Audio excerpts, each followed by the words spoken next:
फ़र्ज़ कीजिए कि आप एक दिन सोकर उठते हैं और अपना जब ईमेल चेक करते हैं तो आप ये देखते हैं कि आपकी आपकी आपकी कंपनी से, आपके ऑफिस से आपको एक ईमेल आया है कि this is your last working day. कैसा लगेगा आपको? You are no more required, thank you for your services.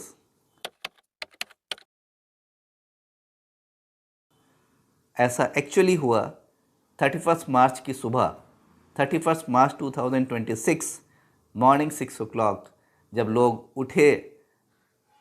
Oracle company के एम्प्लॉयज़, ऑरेकल वर्ल्ड की सबसे बड़ी कंपनीज में से एक है, उसके एम्प्लॉयज़ जब सोकर उठे और उन्होंने अपना ईमेल चेक किया तो उनके ईमेल में ये लिखा था, this is your last working day. और उनको ये कहा गया कि आप इसको एक्सेप्ट कीजिए इमीडिएटली, क्योंकि शॉर्टली आपका ईमेल एक्सेस वगैरह सब हटा दिया जाएगा और ऐसा करने के बाद ही आपको आपके जो बेनिफिट्स हैं उसके लिए आप एलिजिबल हो जाएंगे। क्या ये सही था? आपको लगता है कि क्या ये ठीक है? ऑरेकल जैसी कंपनी क्या इस तरह का अगर अप्रोच रखती है तो क्या ये सही है? जहाँ तक आईटी इंडस्ट्री का सवाल है, हम और आप जानते हैं कि पिछले कुछ सालों से यहाँ पर इस आर्टिफिशियल इंटेलिजेंस की डिमांड बढ़ रही है। ये बात सही है कि नए इनोवेशंस को तरफ अगर कंपनीज अडाप्ट नहीं करेंगी और नए इनोवेटिव तरीके को एक्सेप्ट नहीं करेंगी तो वो अपनी कंपटीशन के रेस में पीछे हो जाएंगी। लेकिन क्या एडाप्शन इस तरह से होना चाहिए? हम पहले भी इस इशू पर कई बार डिस्कशन हो चुका है, कई फोरम्स पर हुआ है कि आर्टिफिशियल इंटेलिजेंस इस तरह से आईटी इंडस्ट्री में जॉब्स को ले सकता है, even other than IT industries भी जॉब को ले सकता है। लेकिन इस तरह से अगर बड़ी कंपनीज़ ये करती हैं कि वो एक झटके में हज़ारों एम्प्लॉयज़ को निकाल देती हैं, तो इससे ना ही सिर्फ उनके अंदर के जो एम्प्लॉयज़ हैं उनके मोटिवेशन पे फ़र्क पड़ता है, बल्कि सोसाइटी में भी अनएम्प्लॉयमेंट बढ़ता है, जॉब डिमांड्स बढ़ती हैं और बैठे बैठाए आप पर एक मुसीबत आ जाती है। अगर जिसका जॉब एक दिन में चला गया, उसके लिए तो कई चीज़ें उसके दिमाग में चलेंगी। उसके घर की ईएमआई पे हो रही होगी, उसकी गाड़ी की ईएमआई पे हो रही होगी, उसके बच्चों की स्कूल की फ़ीस जा रही होगी। लेकिन ये सब ह्यूमन एस्पेक्ट्स इस मैनेजमेंट डिसीजन में नहीं कंसीडर किए गए और उस कंपनी ने खुद अपने फाइनेंशियल्स देखे, अपनी रिक्वायरमेंट देखी और अकॉर्डिंगली उसने डिसीजन ले लिया।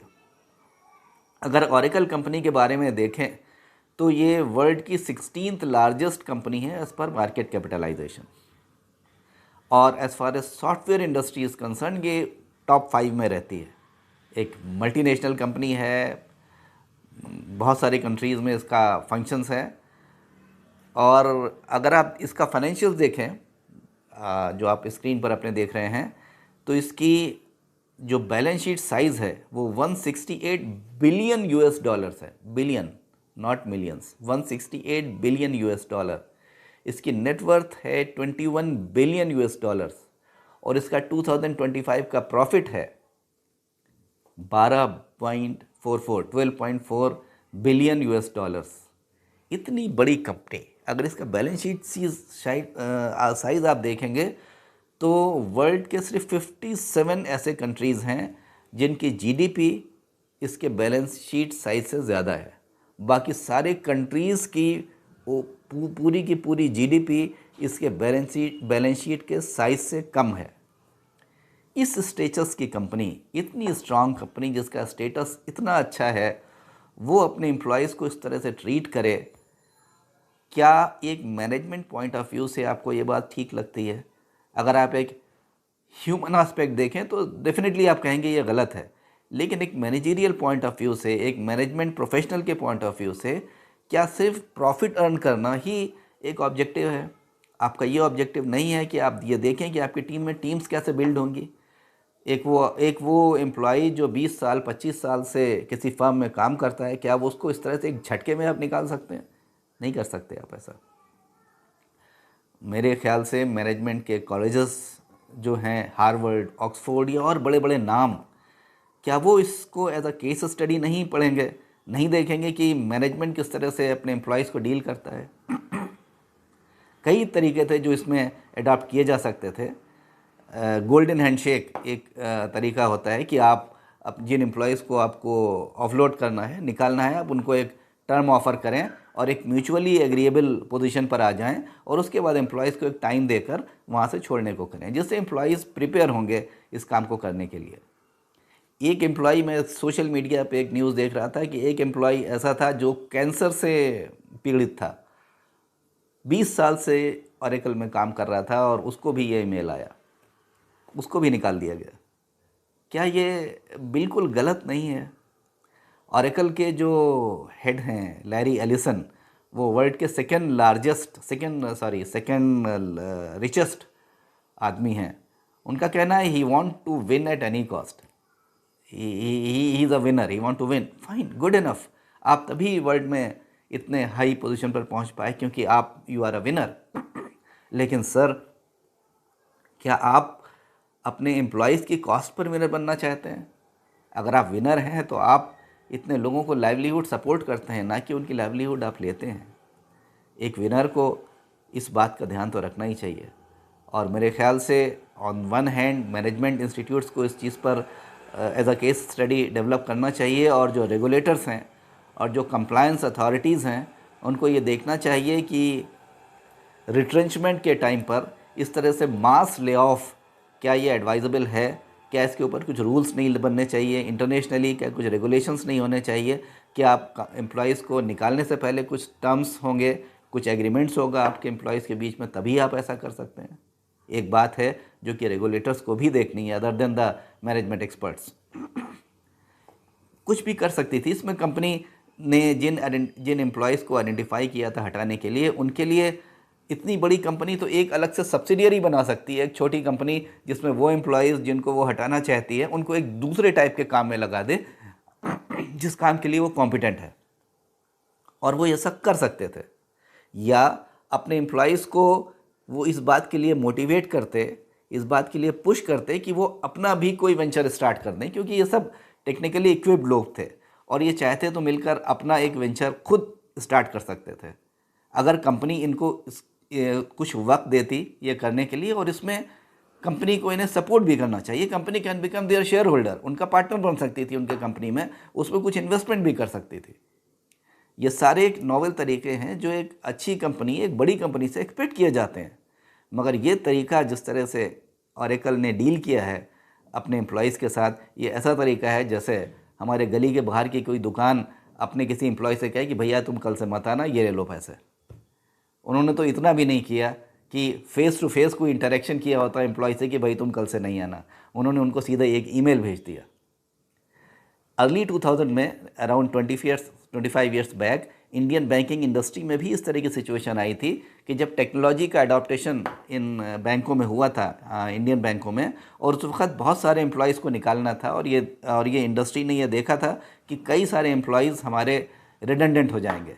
उस वक्त एक वॉलंटरी रिटायरमेंट स्कीम दिया गया था, वीआरएस, और उस वीआरएस के तहत बहुत सारे लोग जिन्हें ये लगा कि वो इस नए सिस्टम्स के साथ शायद कोप अप नहीं कर पाएंगे, उन्होंने उसमें वीआरएस में अप्लाई किया और उनको एक गोल्डन हैंडशेक इसको कहते हैं, उसके थ्रू उनको कंपनी से हटाया गया, बैंकों से। और there was no ill will between the two, जाने वाला भी खुश था, भेजने वाला भी खुश था। लेकिन इस केस में ऐसा नहीं हुआ। तो इस तरह के जो रिट्रेंचमेंट्स हैं, जो मास लेऑफ्स हैं, उनके ऊपर रेगुलेटर्स को कुछ देखना चाहिए और मैनेजमेंट कॉलेजेस को इसमें डिस्कस करना चाहिए। जो बिज़नेसमैन हैं, जो बड़े बिज़नेस चलाते हैं, दूसरी कंपनीज ने भी ले-ऑफ्स किए हैं, इन्फोसिस ने किया है, शायद टीसीएस ने भी किया है, लेकिन ये अप्रोच शायद कुछ ज़्यादा हार्ड लाइनर था, मैं कहूँगा। इस तरह से ऑरेकल को नहीं करना चाहिए था, बेहतर तरीके कर सकते थे। लेकिन अब तो ये हो गया, और हो सकता है दूसरी कंपनीज़ भी इस तरह से करें जो काम ऑरेकल ने किया है, बड़ी कंपनीज़ करें, और उसमें कई लोगों के जॉब जा सकते हैं। ख़ास करके इंडिया में, बेंगलोर जैसे सिटी में, या हैदराबाद या पुणे, इन सिटीज़ में तो आईटी के बहुत सारे बच्चे हमारे काम करते हैं, और अगर इनका जॉब इस तरह से जाएगा तो एक जॉब की एक सिचुएशन, एक डिफ़िकल्ट सिचुएशन पैदा होगी आईटी इंडस्ट्रीज़ में। तो जो नए प्रोफेशनल्स हैं जो आ रहे हैं, जो इस इंडस्ट्री में आ रहे हैं, मेरा उनको एडवाइस है कि वो अपनी स्किल्स को अपडेट करते रहें, अप स्किल करते रहें अपने आप को, जिससे कि अगर कोई ऐसी सिचुएशन आए तो वो एट पार हो उस वक्त की इंडस्ट्री के नॉलेज से। एंट्री के बाद ऐसा ना करें कि वो अपने आप को फिर सीखना छोड़ दें या ना करें। कुछ सर्टिफिकेशंस होते हैं वो कर लें, कुछ कोर्सेज़ कर लें, जिससे वो इस बात के लिए रेडी रहें कि अगर उन्हें कहीं और जॉब के लिए जाना हो तो उसके लिए जॉब रेडी रहें। इसके अलावा तीसरा काम ये है कि अपने नेटवर्किंग को बहुत स्ट्रांग करिए। आप आईटी प्रोफेशनल्स हैं, अक्सर आप नेटवर्किंग में बिलीव नहीं करते। आप जानते हैं कि आपका काम है, आपका सिस्टम है, आप बहुत अच्छा कर लेते हैं, that is sufficient, but that is not at all sufficient. अगर आपकी नेटवर्किंग ठीक नहीं है और आपकी कंपनी से आपको हटा दिया गया तो आपको अपना बिजनेस इस्टेब्लिश करने में बहुत दिक्कत आएगी। तो इस नेटवर्किंग को रखें और अपने माइंड को हमेशा बिजनेस रेडी रखें। ठीक है, आप एक एम्प्लॉई हैं, आपको एक अच्छी सैलरी मिल रही है, लेकिन ये सोचकर बैठ नहीं जाएं, अपने माइंड को बिजनेस रेडी रखें।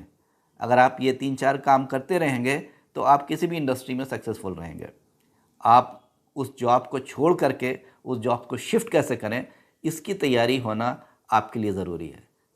तो ये तरीके हैं जो कि एम्प्लॉयज़ कर सकते हैं, और ऑर्गेनाइजेशंस, जो बड़े ऑर्गेनाइजेशंस हैं, वो अगर उन तक मेरी बात पहुंचे तो इस चीज़ को रिकंसीडर करें, उनके एचआर डिपार्टमेंट इस चीज़ को रिकंसीडर करें कि बहुत अच्छे तरीके हो सकते हैं एम्प्लॉयज़ को हटाने के। मैं ये नहीं कह रहा हूँ कि आप एम्प्लॉयज़ को मत हटाइए, क्योंकि अगर if it's not working out और आपका टेक्नोलॉजी चेंज हो रही है, आपको करना पड़ेगा, लेकिन उसके बेहतर तरीके हो सकते हैं। इस टॉपिक पर मैंने @sillypoint.com पर एक आर्टिकल भी लिखा है, डिस्क्रिप्शन में उसका लिंक दिया है, अगर आप चाहें तो जाकर उसको पढ़ सकते हैं। और इस वीडियो को आप लोग सब्सक्राइब कीजिए, मेरे चैनल को सब्सक्राइब कीजिए, वीडियो को लाइक कीजिए और आपके कमेंट्स दीजिए, जिससे कि मेरे जो सजेशंस हैं इस पर आप इम्प्रूवमेंट दे सकें, इसको इम्प्रूव कर सकें। Not for the purpose of appreciation but for the purpose of improvement for everybody. Thank you so much for listening.